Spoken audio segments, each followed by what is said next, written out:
Good morning बच्चों। देखो, आज मैं इस वीडियो में आपको बहुपद के शून्यकों का ज्यामितीय अर्थ समझाने जा रही हूँ। तो आपको इसके पहले हमने आपको बहुपद के शून्यक का अर्थ बताया था। अब हम आपको इसका ज्यामितीय अर्थ बताएंगे। तो इसके लिए हमने रैखिक बहुपद लिया है। रैखिक बहुपद का जो रूप होता है पी एक्स बराबर ए एक्स प्लस बी, ये होता है, आपको पता है। एक उदाहरण ले लिया हमने, पी एक्स बराबर 2x प्लस 3। इसके पहले वाले वीडियो में भी हमने x के मान रखकर इसके मान निकालना आपको सिखाए थे। तो अभी हम क्या कर रहे हैं, x का मान 1 रख रहे हैं। ठीक है, इसमें कोई भी मान रख सकते हैं मन से, आप चाहे तो दूसरा रख सकते हैं। तो x बराबर 1 रखेंगे तो P1 का मान आया है 5। x बराबर 2 रखने पे P2 का मान आया है 7। और एक जो शून्यक मान हमने निकालना सिखाया था कि x का मान 3/2 शून्यक मान है। ठीक है, तो x का मान हम 3/2 रखेंगे और p 3/2 पर इसका px का मान कितना आया, 0 आया, क्योंकि ये 3/2 शून्य की आपने समझा था पिछले वीडियो में। तो अब हमने ये 3 मान सेलेक्ट किए हैं, x बराबर 1 पर, x बराबर 2 पर और x बराबर 3/2 पर। आप कोई भी मान ले सकते हैं, लेकिन आपको शून्यक मान को शामिल करना है, क्योंकि हमें शून्यकों का ज्यामितीय अर्थ समझना है। और कक्षा 9th में आपने एक चैप्टर पढ़ा था, 2 चरों वाला रैखिक समीकरण, जिसमें हम क्या करते थे, ग्राफ बनाते थे ग्राफ पेपर पर। उसमें 2 चर होते थे, x और y होते थे। तब आपने वहां पर क्या किया था, x का अलग अलग मान रखे थे और चर y के लिए आप अलग अलग मान निकालते थे। इसमें भी हम क्या कर रहे हैं, x के मान रख रहे हैं, लेकिन हम y के मान नहीं निकाल कर हम अपने बहुपद के अलग अलग मान निकाल रहे हैं। और इस मान की हम एक टेबल बना लें, जैसे कि हम कक्षा 9th में बनाते थे, बिल्कुल उसी तरह से। तो पहले ऊपर हमने x लिए हैं, x के मान रख रहे हैं, और x के मान पर हमको कौन से मान प्राप्त हो रहे हैं, px के मान प्राप्त हो रहे हैं। तो y को हमने क्या मान लिया, px मान लिया, या px को y मान लिया, ऐसा कह सकते हैं कि जो हमारा px उसको हमने एक चर ले लिया, y ले लिया। तो अब देखिए, x बराबर 1 पर जो P1 का मान है वो कितना आ रहा है, 5। तो 1 और यहाँ पर मान ले लिया 5, फिर 2 रखने पे कितना आ रहा है, 7, 2 और 7, और 3/2 रखने पर हमारा मान 0 मिल रहा है। तो इस तरीके से हमने एक तालिका तैयार की हुई है। अब हम इसका बनाएंगे ग्राफ पेपर पर ग्राफ। आप लोग जरूर बनाकर देखें, उसी से आपको खुद भी समझ में आएगा। तो आप ग्राफ पेपर जब बनाएंगे तो ग्राफ में बनाएंगे, मैं ब्लैक बोर्ड में बना लेती हूँ। ठीक है, देखिए, अब देखिए जो हमने टेबल बनाई है, आपको x बराबर 1 पर px का मान कितना है, 5 है। जैसे हम ग्राफ में खींचते थे 9th में, वैसे ही हम करेंगे। तो x का मान आपने जो लिया है वो x अक्ष पे लिया है, ठीक है। और जो px का मान है वो कहाँ ले रहे हैं, y अक्ष पर ले रहे हैं। तो यहाँ पर हमने जो y अक्ष पे लिया है वो किसका मान ले रहे हैं हम, px का मान। तो x के मान 1 के लिए px का मान कितना है, 5 है। तो 1 2 3 4 5, देखिए x का मान यहाँ से 1 है और px का मान कितना है, 5 है। ये आपका एक बिंदु मिल गया, ठीक है। अब x का मान 2 ले रहे हैं तो px का मान कितना मिल रहा है हमको, 7 मिल रहा है। ये आपका x बराबर 2 पर px का मान कितना है, 7 है। आप लोग ग्राफ में बनाएंगे तो आपका एग्जैक्ट लिया जाएगा, ठीक है। फिर x का मान कितना लिखा है यहाँ पर, 3/2।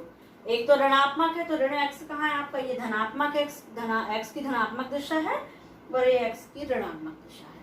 तो जो x का मान 3/2 है वो इस तरफ आएगा, x की ऋण दिशा में आएगा। लेकिन 3/2 का अर्थ क्या होता है, इसको हम दशमलव में बदल लेते हैं, ठीक है। तो कितना आएगा हमारा, देखिए कितना आया आपका, 1.5, ठीक है। अब 1.5 जो है वो कहाँ मिलेगा हमको, ऋण 1 और ऋण 2 के बिल्कुल बीच में मिलेगा।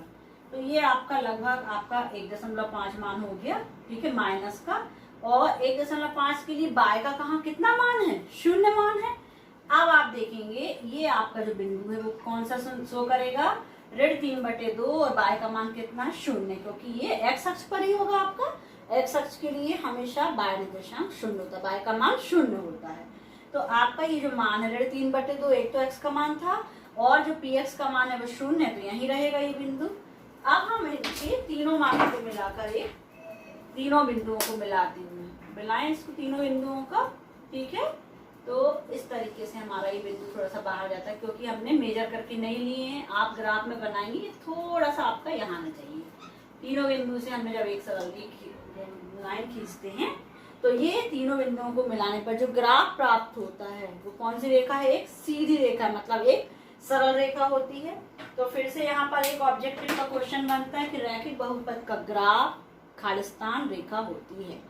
तो रैखिक बहुपद का ग्राफ एक सरल रेखा होती है। जब आप रैखिक बहुपद से ग्राफ खींचेंगे तो आपको एक सरल रेखा मिलेगी। एक निष्कर्ष हुआ। दूसरा हुआ कि आप ये देख रहे हैं कि जो शून्यक मान था, शून्यक मान पर जो ग्राफ है वो कौन से अक्ष को काट रहा है, ये देखिए।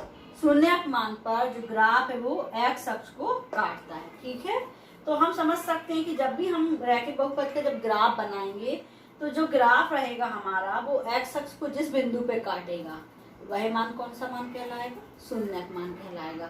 और रैखिक बहुपद में केवल एक शून्यक होता है, इसलिए इसमें एक ही बार काट रही है आपकी। ठीक है, अभी आगे हम पढ़ेंगे और भी द्विघात बहुपद के लिए, जब हम और बताएंगे। तो अभी आप देखिए कि जो बहुपद का शून्यक मान है वह कौन सा मान है।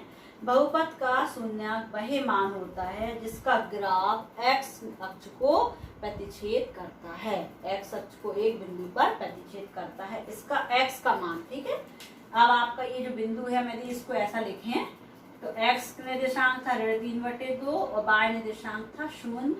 इसमें एक्स निर्देशांक था हमारा 1, y निर्देशांक था 5, इसमें 2 और ये 7। ठीक है, कॉमा लगा के लिख देते हैं। तो बहुपद का शून्यक यदि हमें ग्राफ को देख के बताना है तो हमें ग्राफ में हमारे पास यदि मान लीजिए सारणी नहीं है, हमको कोई ग्राफ दिया गया है और ग्राफ से आपसे पूछा जाता है कि इसके जो रैखिक बहुपद है उसका आप शून्यक बताइए। तो शून्यक के लिए आप समझ जाएंगे कि जो सरल रेखा एक्स अक्ष को जिस बिंदु पर प्रतिच्छेद करेगी वह मान ही आपका शून्यक मान होगा। ठीक है, ये ग्राफ को देख के हम बता सकते हैं। ठीक है, अब हम इसकी ज्यामितीय अर्थ से परिभाषा लिखेंगे। ठीक है, अब आप देखिए,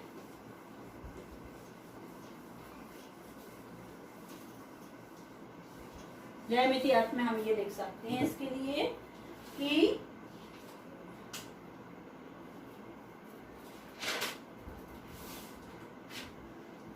शून्यक एक्स का वह मान है।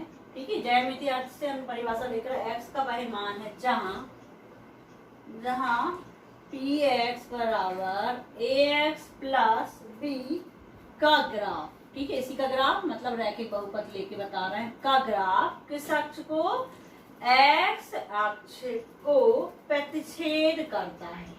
आपने देखा भी अभी, प्रतिच्छेद करता है। ठीक है, इसी पर आपकी आधारित एक्सरसाइज आएगी अभी।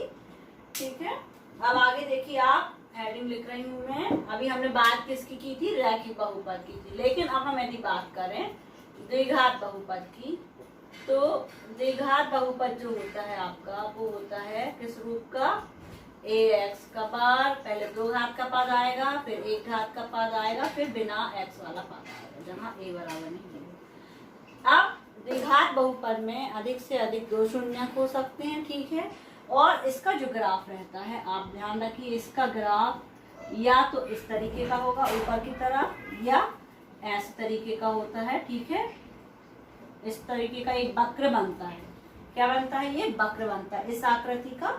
जब हम एक्स के मान को एक्स अक्ष पे ले लेंगे और पी एक्स के मान को वाई अक्ष पे ले लेंगे, और जब हम ग्राफ बनाएंगे द्विघात बहुपद में तो हमें ऐसा वक्र मिलेगा। ठीक है, तो इस वक्र को हम नाम दे देते हैं, जिसे क्या कहते हैं, हम परवलय कहते हैं। ठीक है, जिसे परवलय कहा जाता है। ठीक है, एक बात ये हो गई कि इसे परवलय कहा जाता है। ठीक है, और द्विघात बहुपद में, ठीक है, इसमें आपको एक चीज और ध्यान रखना है कि द्विघात बहुपद में जिस पर y का मान 0 होगा और यह एक्स अक्ष को पहले। ठीक है, ये तो हम बता चुके हैं आपको। और द्विघात बहुपद के अधिक से अधिक 2 शून्यक होते हैं। तो हम कह सकते हैं कि कोई वक्र, एक निष्कर्ष निकलता है इसका, जब हम ग्राफ बनाते हैं तो ये एक्स अक्ष को 2 बार काटेगा। ठीक है, तो कोई वक्र, अब एक निष्कर्ष आपका निकलता है, शून्यक के लिए निष्कर्ष आपका बहुत बहुत इंपॉर्टेंट है। कोई वक्र एक्स अक्ष को जितने बिंदुओं पर प्रतिच्छेद करता है, जितने बिंदुओं पर प्रतिच्छेद करता है उसके उतने ही शून्यक होते हैं, उतने ही शून्यक मान होते हैं, शून्यक होते हैं। आपका ये बहुत निष्कर्ष इम्पोर्टेंट है।